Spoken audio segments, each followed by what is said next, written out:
Salut Coralie. Salut Nausicaa. Merci de m'accorder cette deuxième prise, puisque j'ai raté le premier démarrage. On dit tout. Comment tu vas ? Eh ben écoute, ça va. On va commencer l'enregistrement du 5e épisode de la saison 2 de notre podcast cinéma. 24 minutes chrono. Notre podcast cinéma qui dure 24 minutes chrono. Bon, le titre, voilà, on a un peu de mal. Voilà, on fait ce qu'on peut. Et de quoi on va parler aujourd'hui ? C'est quoi notre thème ? Alors, on a imaginé quelque chose. Je crois que c'est toi qui l'a suggéré. Nos films confidentiels. Qu'est-ce que t'appelles film confidentiel ? Alors, pour ne pas récupérer tous les lauriers, il est issu, ce thème, de notre liste qu'on a fait en commun un jour, d'antan, sur mon canapé. Donc, ce qu'on s'était dit, c'était qu'on aimerait partager aujourd'hui les films qu'on aime beaucoup, qu'on a beaucoup appréciés, mais dont on entend très peu parler, dont on n'a probablement jamais parlé ensemble, et dont on ne connaît pas beaucoup de personnes qui ont vu ces films. Donc, on se disait entre nous que c'était tout à fait subjectif, cette confidentialité. Peut-être qu'on va dire des titres qui finalement sont plus connus qu'on ne le pense, ou voilà. Mais en tout cas, on n'a pas eu l'occasion d'en parler beaucoup de ces films et on trouve ça dommage. Voilà. Ça t'est assez raccord avec cette... Ça me va. Ok. Premier film pour toi ? Allez, je me lance. Je me lance avec un film assez récent, donc que tu as peut-être vu, qui s'appelle La jeune fille et les paysans. Est-ce que ça te parle ? Not at all. C'est un film d'animation qui est lituanien, serbe et polonais. Donc ça, pour une fois que je sors de mes films britanniques américains, c'est un film d'animation que j'ai adoré, qui est sorti, je ne l'ai pas noté, mais il y a 1 ou 2 ans peut-être, donc très récent, et que j'ai adoré. Déjà, visuellement, c'est une technique que j'ai jamais vue, je crois, c'est en rotoscopie. Est-ce que ça te parle ? Non, vas-y.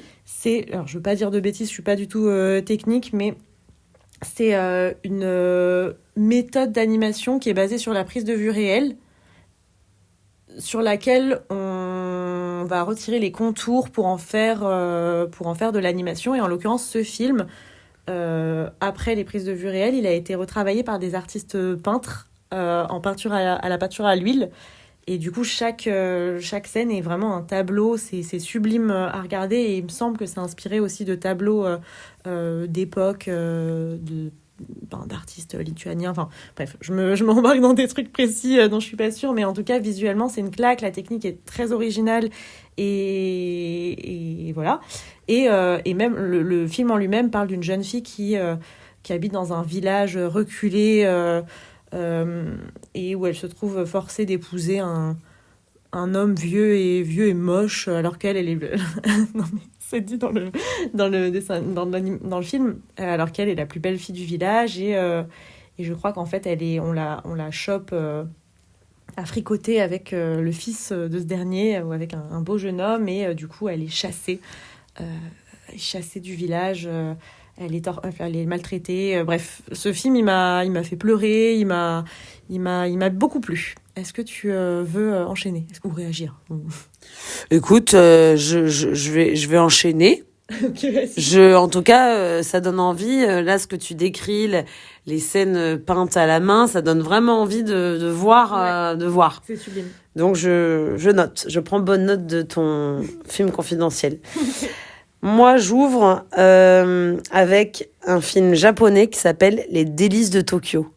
Tu l'as vu ? Non, je crois pas. Parle-moi, parce que le titre me dit quelque chose. Alors, plus simple. Là, on n'est pas dans une technique particulière. C'est un film, voilà, classique. L'histoire est touchante. C'est l'histoire d'un homme qui fabrique des petits gourmandises, j'allais dire, des gâteaux spéciaux aux beans, tu sais, les haricots. Mm-hmm. Et ça marche pas trop, son business, tu vois. Il a une sorte de petite échoppe, ça marche pas trop. Et il fait la rencontre d'une femme, une vieille dame, qui a le secret de fabrication de ces gâteaux. Et okay. Donc, c'est des plans très lents, beauty, de la fabrication de la cuisine, mais tu vois, avec toute la délicatesse qu'on peut imaginer de cette femme qui fait les choses avec délicatesse, lenteur, amour de ce qu'elle veut faire. Elle lui explique que voilà, les haricots doivent être préparés d'une certaine manière, qu'il y a que tu mets de toi dans la cuisine, en fait. Et voilà, c'est la rencontre de ces deux personnages. On va comprendre que elle, c'est un peu... Elle a été mise de côté parce que elle a la lèpre, je crois. Du coup, il y a un petit côté politique dans le film sur comment le Japon a traité des personnes qui ont eu la lèpre. Donc, bon, ça, c'est pas le sujet, mais c'est un peu... voilà, on l'a quand même. Moi, ce qui m'a plu, c'est cette rencontre entre ces deux personnages. Et c'est un film délicat, très joli, très apaisant. Voilà. Et dont j'ai pas l'impression qu'il ait fait un gros retentissement. Ok, ça donne envie aussi. De quoi j'aimerais parler? Un film pareil que j'ai vu il y a pas si longtemps, l'année dernière, avec une copine. J'aurais pas choisi ça. J'ai un peu suivi à l'aveugle sans savoir ce dont il s'agissait. C'est City of Darkness. Est-ce que ça te parle? No. Un film hongkongais, fantastique, qui se passe dans la citadelle de Kowloon. Je prononce sûrement très mal. Est-ce que déjà tu connais la citadelle de Kowloon? Non, raconte. C'est un endroit qui a existé à Hong Kong et qui était connu pour être un des endroits les plus peuplés de Terre. C'est une toute petite... c'est comme une cité... dans la ville, mais qui a développé un peu ses propres codes, ses propres lois, dans laquelle les bâtiments se sont empilés les uns sur les autres sans jamais s'arrêter, et du coup ils se sont retrouvés à quelque chose comme 1 ou 2 millions d'habitants par kilomètre carré. C'était tellement haut que sur plusieurs étages personne ne voyait, enfin le soleil n'atteignait pas les étages inférieurs, donc c'est assez fascinant si tu as envie de creuser. Et c'est vrai ou pas? Cette cité, elle a vraiment existé à Hong Kong. Elle a été détruite assez récemment. Je veux pas dire de bêtises. Enfin, récemment. Ça peut être il y a 3 ans comme il y a 20 ans. Mais en tout cas, de notre vivant. Mais elle a existé. Et en l'occurrence, ce film se passe dans cette cité. Et j'ai passé un super moment. Je savais pas du tout de quoi aller parler de ce film. Je crois que je savais même pas que c'était un film fantastique. Donc j'ai été je suis partie dans une ambiance très thriller, assez léchée, avec la découverte de cette citadelle très impressionnante. Et puis après, ça part en film fantastique, en film presque de kung-fu et dragon. Enfin, c'était assez farfelu, mais j'ai été ultra cliente. J'ai vraiment passé un bon moment. Et ce concept-là de la citadelle qui a vraiment existé m'a travaillé pendant... Ouais, ça donne envie. Ouais, ça m'a vraiment... Et c'est devenu un endroit très spécial où la police n'avait plus de droits à part entière. Il y a forcément de la mafia, tout ça qui s'est développé. Il y a un truc avec les dentistes. Quand tu te renseigneras, creuse sur le sujet dentiste. Ok. Voilà, j'avais beaucoup aimé ce film. Est-ce que tu as un autre succès confidentiel à nous partager? Un film que j'ai adoré, que j'ai emprunté à la médiathèque. Tu connais ma passion pour la médiathèque. Ouais. The Quiet Girl. Donc, la fille silencieuse. Ouais. C'est un film irlandais. Okay. Qui met en scène une petite fille qui ne parle pas. Elle est dans une famille nombreuse. On sent qu'on s'en fiche un peu d'elle, tu vois. Elle est un peu laissée à elle-même. Bon, voilà, les parents sont un peu... le portrait des parents est pas très glorieux, tu vois. On sent qu'ils s'en fichent un peu. Ils ont plusieurs enfants, ils s'en fichent un peu. Elle est un peu... voilà. Et à un moment donné, elle est confiée sur un temps à des amis de la famille ou des cousins. En gros, un autre couple qui n'a pas d'enfant. C'est d'une beauté, ce film. Il se passe pas grand-chose. Okay. Il y a pas beaucoup de choses qui se passent, mais cette petite fille, elle est touchante, elle a des grands yeux bleus, elle parle pas. Et comment elle va tisser des liens d'affection et d'attachement avec ces deux autres parents, entre guillemets, dont on va apprendre qu'ils ont eu un enfant. Ils ont eu un enfant unique, dont sûrement ils s'occupaient très bien, et puis il y a eu un problème, bref. Un petit rayon de lumière dans une forêt un peu sombre, ce film, parce que c'est assez dur, tu vois, mais il y a quelque chose de très lumineux qui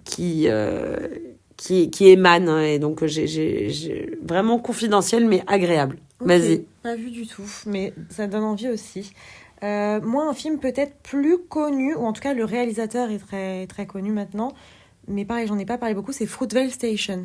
Est-ce que ça te parle? De Ryan Coogler. Ok. Donc, est-ce que soit le titre du film, soit le réalisateur te parle? Vas-y, raconte. Ryan Coogler, pour resituer, c'est le réalisateur de Sinners, qui est actuellement au cinéma. Ok. C'est le réalisateur de Wakanda Forever. Je me demande, je veux pas dire de bêtises. Je crois qu'il a fait Black Panther aussi, mais je suis pas certaine. En tout cas, aujourd'hui, c'est un mec qui est assez bankable.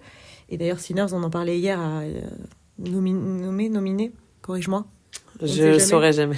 Nominé dans plein de catégories aux Oscars. En tout cas, il me semble que c'est un de ses premiers films, si ce n'est le premier. Il est sorti en 2013 et il y a déjà Michael B. Jordan qui était tout jeune dedans. Et c'est un film qui parle d'une histoire vraie d'un jeune afro-américain qui s'est fait assassiner par la police le soir d'un réveillon de Nouvel An.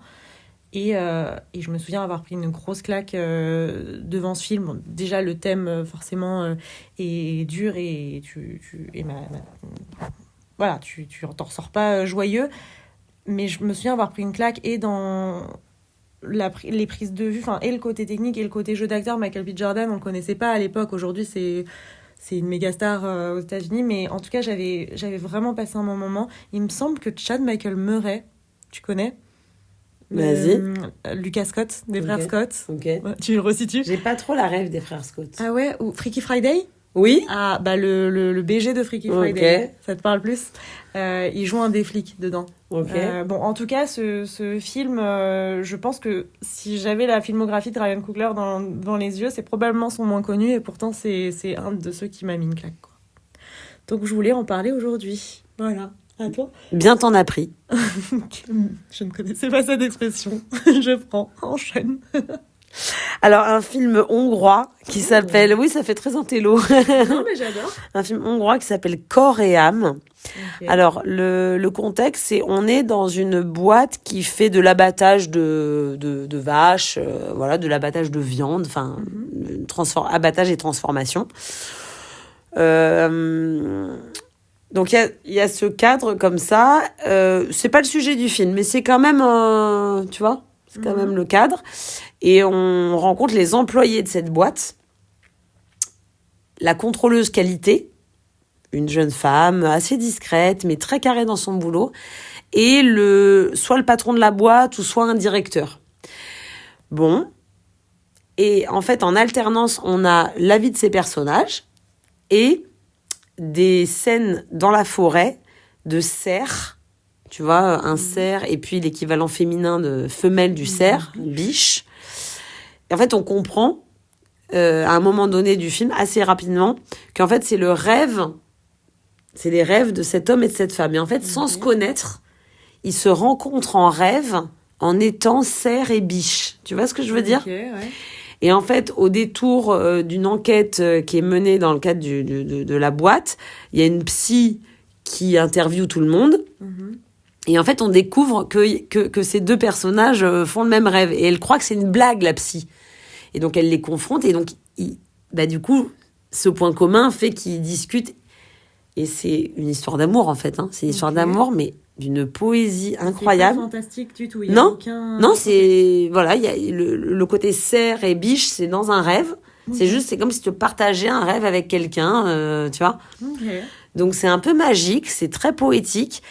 Elle a une sorte de... Tu vois, elle a des tocs, elle a du mal à sortir, elle a du mal à être en interaction avec les autres. Et du coup, ça va être tout son travail à elle de s'ouvrir à l'amour et à cet homme qu'elle kiffe, entre guillemets. Magnifique. Corps et âme, film hongrois, je conseille. Ok. À toi. Ok, j'adore, je connais pas. Rien à voir, mais t'as vu le film, c'est pas dans ma liste, mais t'as vu le film Dream Scénario ? Non. Avec Nicolas Cage ?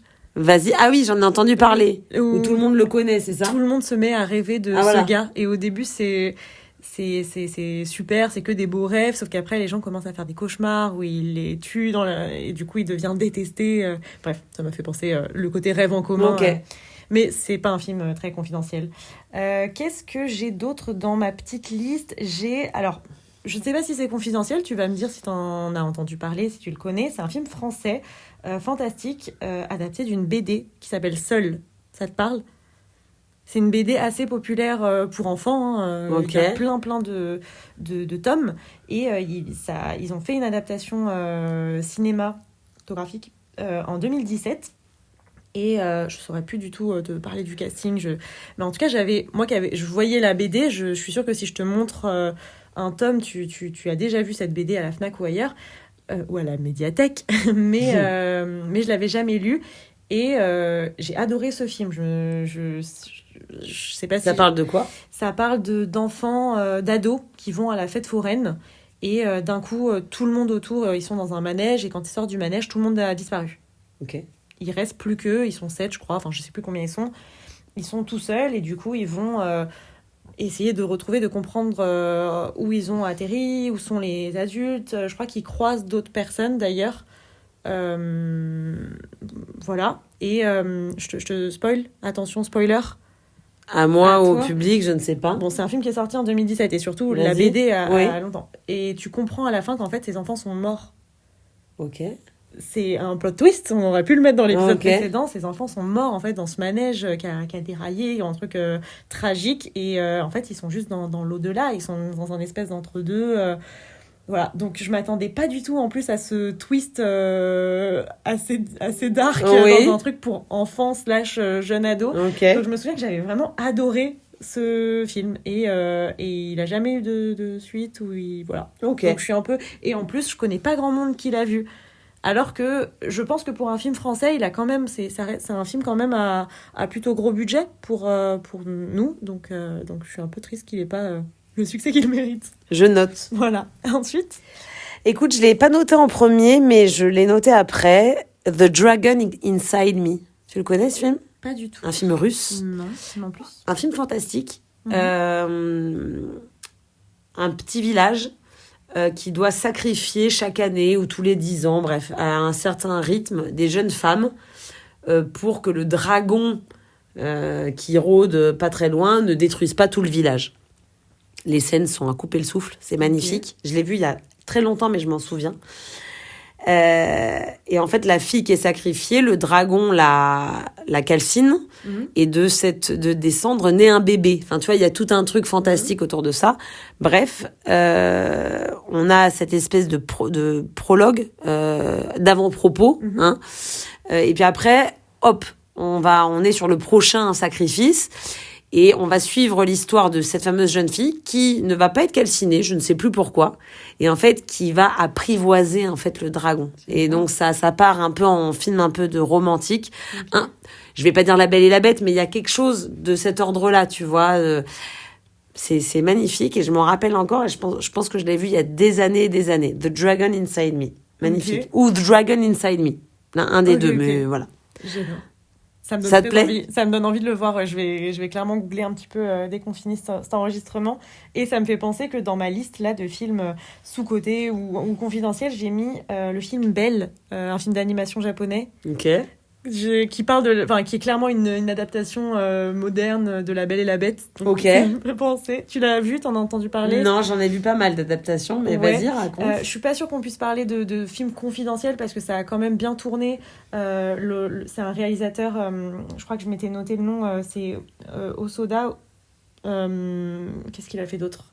Pardon, je dois le retourner, ça me met une pression. Il a fait Le Garçon et la Bête, notamment, qui est un film d'animation aussi très connu. Bref, c'est pas un jeune premier, donc ça a quand même bien tourné. Notre casting français, dans le casting français, il y a Louane qui fait la voix du personnage principal, que j'avais pas reconnu d'ailleurs quand j'ai été voir le film, mais que j'ai adoré. C'est vraiment, ça se passe...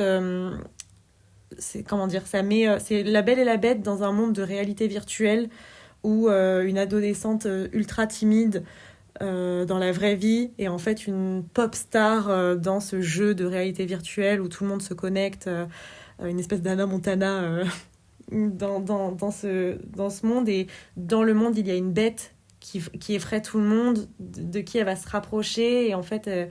il y a tout un truc où tu comprends pourquoi il est en bête, pourquoi il se cache et il se rejette lui-même de cette société virtuelle, et tu comprends qu'il est comment dire, en danger dans la vraie vie, que c'est un adolescent maltraité, et du coup elle va essayer de le retrouver et de le sauver à l'intérieur du jeu et à l'extérieur aussi. Enfin, j'ai adoré ce film, je l'ai vu 3 fois je crois au cinéma. J'ai amené, qui voulait le voir avec moi. Ouais. Voilà, j'ai adoré. Est-ce que tu as un autre film dont tu aimerais parler ? Un autre film japonais, Tel père, tel fils. Alors, je suis pas sûre qu'il soit si confidentiel. Je crois qu'il avait marché à l'époque.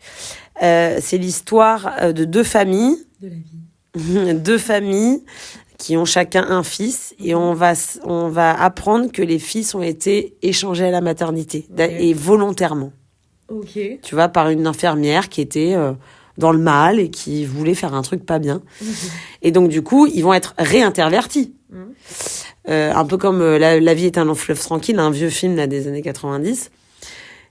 Et en fait, c'est un film sur qu'est-ce qui est inné et qu'est-ce qui est acquis. Qu'est-ce qui coule dans tes veines et qu'est-ce que tu as appris de ceux qui t'ont élevé. Donc, c'est hyper profond. Parce qu'en fait, les enfants ne vont pas comme ça s'adapter. Et évidemment, il y a aussi la classe sociale n'est pas la même. Et donc, le fils de la classe sociale un peu plus intellectuelle, et ben le père n'arrive pas à lui transmettre ce qu'il avait commencé à transmettre à l'autre. C'est d'une beauté. Je pense que ça m'a fait pleurer de mémoire. C'est magnifique. C'est un film sur la famille, sur la filiation, sur l'amour, j'allais dire paternel, parce que ça met plus en scène les pères de mémoire. Magnifique film. Vas-y. Ok. Moi, j'enchaîne peut-être un petit peu plus rapidement parce qu'il nous reste que 3 minutes sur un film dont je t'ai déjà parlé. Je me demande si j'en ai pas déjà parlé dans un des épisodes. C'est Carmen, le premier et seul film peut-être de Benjamin Millepied. Est-ce que tu l'as vu ? Non, mais vas-y, raconte. C'est un film de danse. C'est un espèce de road trip, comment on appelle ça, de road movie. Ok. J'ai pris une claque. C'est tout ce que j'aime au cinéma. C'est de la danse, du flamenco, c'est ultra intense, il y a une histoire d'amour et en même temps une fuite, visuellement c'est léché, c'est de la deuxième fois que je dis ça, cet adjectif, mais c'est beau, il y a un travail de lumière, le casting est génial, c'est Melissa Barrera, je crois, son nom de famille, qui a joué dans D'où l'on vient, et d'autres films qui me viennent pas là à l'esprit, et un acteur dont depuis tout à l'heure le nom m'échappe, qui a joué dans Gladiator 2. Ok. Tu l'as vu ? Non, j'ai pas vu le 2. Qui va jouer dans Hamnet, là, qui est sorti ce mercredi. Un acteur un peu... non, tu vas pas le trouver. Bon, donne ton film, je vais continuer de... Simple comme Sylvain, j'adore. Tu l'as vu ? Oui, non, je l'ai pas vu, mais c'est pas très confidentiel. Alors, bon. En fait, c'est une façon de te dire que j'aime beaucoup le cinéma québécois. Ouais. J'aurais pu te dire Les Trois Petits Cochons. Les Chambres Rouges, tu l'as vu ? Alors non, j'ai vu Les Trois Petits Cochons. Ah si, Les Chambres Rouges, quelle horreur. Parlé, je crois. Ah oui. Marquant. Ouais, très marquant. Je l'avais conseillé à ma mère qui m'a dit mais c'est quoi ce truc ? Les Trois Petits Cochons, Les Chambres Rouges. En tout cas, j'aime le cinéma québécois. Simple comme Sylvain, c'est peut-être pas méga confidentiel, mais je pense pas que ce soit non plus méga blockbuster. Non. C'est l'histoire d'une femme intellectuelle qui est en couple avec un homme aussi intellectuel qu'elle. On comprend qu'ils ont plus trop de vie intime, ils font chambre à part, etc. Et elle rencontre quelqu'un qui fait de la rénovation en bâtiment, plus manuel qu'intellectuel, et ça va être le début d'une histoire charnelle très intense. Et en fait, c'est le dilemme entre le corps et l'esprit. Et en fait, elle a un dilemme permanent parce que cet homme, elle est attirée par lui physiquement, mais les conversations ne suivent pas. Et c'est pas mal, tu vois. Le sujet est très, très bien traité. Il m'avait donné envie, ouais. Il nous reste 30 secondes. 30 secondes. Tu veux balancer quelqu'un ? J'ai un film d'animation japonais, De l'autre côté du ciel. Tu Ok. l'as vu ? Non. Pareil, film sous-coté dont j'ai pas assez entendu parler alors que j'ai pris une claque. C'est trop mignon. C'est une ville qui est plongée dans le noir parce qu'il travaille dans la fumée. Du coup, il y a un gros nuage de fumée autour de lui. Mais un petit garçon dont le père lui a dit avant de mourir qu'il y avait des étoiles au-dessus de la fumée va se donner pour objectif de voir ce qu'il y a au-dessus. Et il y a plein de trucs intéressants. Ils ont pas d'argent. Ils ont une monnaie qui ne peut pas se garder, qui est périssable. Ok. Du coup, je trouve qu'il y a toute une morale autour de ça. Ouais. Voilà, donc désolée, j'ai mangé tout le restant. Est-ce que tu veux Pas de donner problème. un petit dernier film ? Non. On reste là-dessus. Mon mot de la fin, ce sera Paul Mescal. C'est ça le nom de l'acteur que je cherchais. Paul Mescal. Je l'adore en plus. Ça marche. Restons là-dessus. On s'arrête là-dessus ? À bientôt. À bientôt.